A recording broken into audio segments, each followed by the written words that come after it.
በእግዚአብሔር ቃል ምርኮ በሁለት እጥፍ የተመለሰለት ኢዮብ የሚባል ሰው አለ። ስሜ ነው ስሜ ነው። ኢዮብ አቤት ስሜ ነው። አንድ ሀብታሙ ከሚባል ሰው ጎና አየው። ሀብታሙ አባቴ ነው።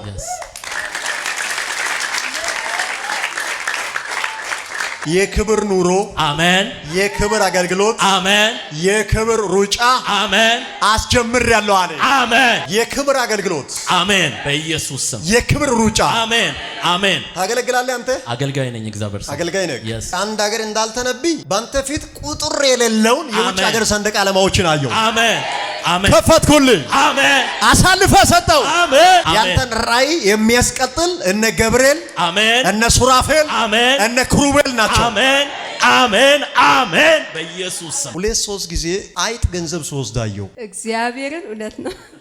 አረ እኔ እንደውም ፊት ለፊት ነው ማስቀምጠው። 200 ብር እንዲህ እጣን የሸጥኩትን ፊት ለፊት ነው ማስቀምጠው። እሺ ወጣ ብዬ ስመለስ ብሩ የለም ማለት የለም። የሆነ ጊዜ ብር ቁራጭ ከአይጥ ጉርጋድ ውስጥ አውጥቻለሁ። የሆነ ጊዜ ከአይጥ ጉርጋድ አውጥተሻል። ብሩን ተልኮ የሚያስፈጽሙ ናቸው። በምንም ይስሩ ከኛ ጋር ያለው ይበልጣል። አሜን። ሟርት ካሰሩባችሁ አትጨነቁ። ቸርች ነው ዘንጣችሁ እዚህ ነው አፈር አበላለሁ። አሜን። ፍቅረ ማርያም ምናምን የሚል ስም ልጄ ነው። ማን ነው?